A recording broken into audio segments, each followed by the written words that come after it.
அழகை தரிசித்துக் கொண்டிருந்த அபிராமி பட்டார் பௌர்ணமி அன்று தவறாக சரபோஜி மன்னர்கிட்ட சொல்லிடுறாரு. அதனால கோபமுட்ட மன்னர் இவரை தூக்கிலிடும்படி சொல்லிட்டு இருக்கிறாரு. அப்போ இவர் அபிராமி அந்தாதி பாடி அமாவாசையை பௌர்ணமியாக மன்னருக்கு மாற்றி காட்டிய அற்புதம் நிகழ்ந்த தலம் அப்படின்றதுனால இந்த அம்மனுக்கு ரொம்ப ரொம்ப ஸ்பெஷலுங்க. இங்கே நவகிரக சன்னதியே இல்லை, அதுதான் ஒரு பெரிய சிறப்பு அம்சம். எல்லா சிவன் கோயிலையும் எல்லா ஆலயங்களையும் நீங்கள் நவகிரக ஸ்தலங்கள் பார்க்கலாம், ஆனால் இங்கே மட்டும் பார்க்க முடியாதுங்க. அதனால தான் இங்கே கல்யாணம் 100 நாளும் நடந்துகிட்டே இருக்குங்க. ஒரு வருஷத்தில் 365 நாளில் 364 நாளும் கல்யாணங்கள் நடந்துகிட்டே இருக்குது. அதுவும் வயசானவங்களோட கல்யாணம் பார்க்குறது அதாவது தன் பிள்ளைகள் தன் தகப்பன் தாயாரோட கல்யாணத்தை நடத்தி பார்க்குறது ஒரு பெரிய அற்புத காட்சியாக நடந்துகிட்டே இருக்குங்க. இந்த கோயிலோட ஸ்தல விருஷம் வில்வ மரம். தீர்த்தம் அமிர்த புஷ்கரணி. முற்காலத்தில் தேவரும் அசுரரும் பார்க்கடலை கடந்து அமிர்தம் எடுத்து அவர்களின் பகீர முயன்ற போது முழு முதற் கடவுளான விநாயகரை வழிபட மறந்தனர். இதனால் சினம் கொண்ட விநாயகர் இக்கோயிலில் ஒரு அமிர்தம் நிறைந்த குடத்தை மறைத்து வைத்ததாகவும் அந்த அமிர்தம் நிறைந்த குடமே சிவலிங்கமாக மாறியதால் இக்கோவில் அமிர்த கடேஸ்வரர் கோயில் என பெயர் பெற்றதாக புராண வரலாறும் கூறுகிறது. அமிர்த குடத்தை மறைத்து வைத்த விநாயகர் கள்ள விநாயகர் என அழைக்கப்பட்டு தனி சன்னதியில் இக்கோவில் அருள்பாலிக்கிறார். இது மாதிரி நிறைய கிளை கதைகள் போய்கிட்டே இருக்குங்க. இன்னொரு கதை என்னன்னா, பார்க்கடலை கடைஞ்சு எடுத்துட்டு இருக்கும்போது அமுதத்தை தேவர்களும் அசுரர்களுக்கும் 2 பேருக்கும் விருப்பப்படாமல் அந்த குடத்தில் இருக்கிற அந்த கடத்தில் போட்டு எடுத்து வெளியில் போகிறாங்க. அதை போய் குளிச்சுட்டு எடுத்துக்கலான்னு சொல்லிட்டு நீராடுற இடத்துக்கு போகிறாங்க. இப்போ இது தளம் தெரியாது, இந்த கோயில்கிட்ட இறக்கி வச்சுட்டு நீராட போகிறாங்க. பார்த்தா அந்த குளம் குளத்தை இந்த குடமும் சேர்ந்து அந்த குளமோட சேர்ந்து பூமியில் புதைஞ்சு வேறு ஒன்றிடுது. அதனால இதுக்கு பேர் திருக்கடவுர் அப்படின்னு பேர் வந்தது. இந்த குடம் லிங்க வடிவில் நிலைத்து நின்றிருப்பதால் இது லிங்கேஸ்வரர், அமிர்த கடேஸ்வரர் அப்படின்னு கூப்பிடுறாங்க. பொதுவாக சிவ ஆலயங்கள் மேற்கு நோக்கி இருந்து சிவன் அருள் பாலிக்கிறார்னா அது ரொம்ப விசேஷமுடைய கோயில்.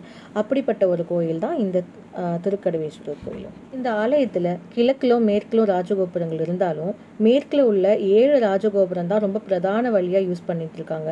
கருவறையில் உள்ள அமிர்த கடேஸ்வரர் சுயம்புலிங்கமாக மேற்கு நோக்கி காட்சி தருகிறார். நான் சொன்ன பார்த்தீங்களா, அந்த மாதிரி கருவறை சுற்றி பிரகாரத்தில் நான் சொன்ன மாதிரி ஸ்கந்த கோமர் இருக்காரு, முருகர், லக்ஷ்மி, சோமஸ்கந்தர் நான் சொல்கிறேன் பார்த்தீங்களா, கந்த சோமர் எல்லாமே ஒரே மாதிரி தான் இருக்கும். பட் சோமஸ்கந்தர்னு சொல்கிறது என்னென்னா, நான் திரும்பவும் சொல்கிறேன், அம்மாவுக்கும் அப்பாவுக்கும் நடுவில் குடும்ப சமேதியாக அவங்க உட்காந்து நம்மளுக்கு அருள் பாலிக்கிறதுக்கு பேர் தான் சோமஸ்கந்தர். இந்த மாதிரி நம்மளுக்கு காஞ்சிபுரத்துலேயும் இருக்குது. காஞ்சிபுரம் அம்மா இப்போ பார்த்தீங்கன்னா கரெக்டாக சொல்லணும்னா அம்பாலோட கோயிலுக்கும் சிவனோட கோயிலுக்கும் நடுப்புற சோமஸ்கந்தர் இருக்கிறாரு. இன்னொரு வாட்டி நீங்கள் போகலைன்னா போய் விசேஷமாக கும்பிட்டுட்டு வாங்க. அங்கே போய் கும்பிட்றவங்களுக்கு ரொம்ப ரொம்ப நல்ல விஷயங்கள் நடக்கும்னு சொல்கிறாங்க.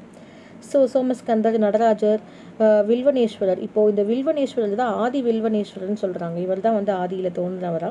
ஸோ இவரை சாயங்காலம் டைமில் சாயலக்ஷ பூஜையில் டைமில் மட்டும்தான் இவங்களுக்கு பூஜை ஆராதனைகள் பண்ணுறாங்க. இது பண்ணிட்டு திருப்பியும் மெயின் கடவுளுக்கு வரும்போது அவங்க உள்ளே ஒரு சுரங்கப்பாதை வச்சுருக்கிறதாகவும் சுரங்கப்பாதை வழியாக தான் போயிட்டு இருக்கிறதாகவும் சொல்லிட்டு இருக்கிறாங்க.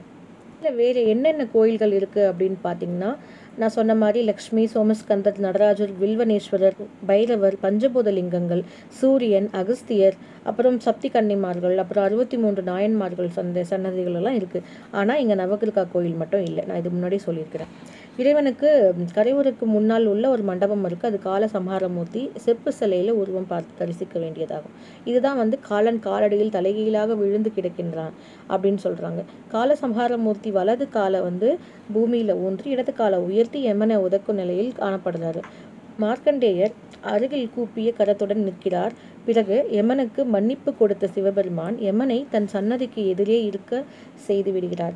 எருமை வாகனத்துடன் கரம் கூப்பியவாறு நிற்கும் யமனுக்கு சிறு கோவில் உள்ளது. யமனுடைய பாசக்கயிறு பட்டதால் லிங்கத்தின் உச்சியில் ஒரு பிளவும் மேனியில் தழும்பும் காணப்படுகிறது.